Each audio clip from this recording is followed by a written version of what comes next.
To sink a shot on a pool table, everything has to be lined up just right. When they go to shoot pool, it's a nice, even power transition when it hits the ball. A pool cue looks like a stick, a simple sporting good. It's a common misconception. It's a lot more than that. We have over 150 separate operations that go into actually building the pool cue from start to finish.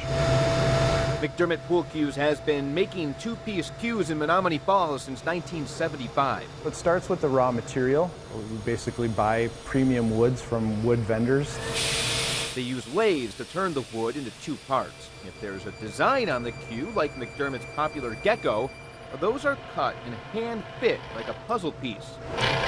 Now the butt and shaft are ready to move on. Ultimately, they need to get matched and assembled as one complete cue. That's going to cut about a 10-degree angle into that cue, and that's going to make that nice tapered cue shape for us. After we get through the range process, we start to break down the cue and the shaft. We wanted to make sure that the butt match was seamless. So when you go and touch it, it's a nice, smooth transition. Now I'm going to dip into the stain, go ahead and work on that. And we hang them on the chain up there. Next is the finishing process. This is the UV booth. It's where we spray on the UV sealer. The cues run through the custom-made UV spray booth 5 times, getting sanded by hand each time around.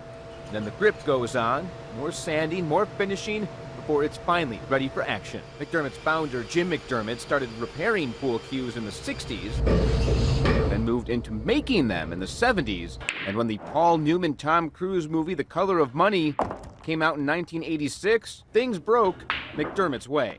Everybody wanted to shoot pool, and that's really kind of what got us on the map as one of the leading cue manufacturers in the industry. Wisconsin in particular rode that billiard boom, with companies like McDermott, Viking, Shawn, Pieshauer, and Jacoby owning a large share of the industry. I call it the melting pot of cue builders. I think they kind of all learned from one another and kind of created this very popular billiard culture.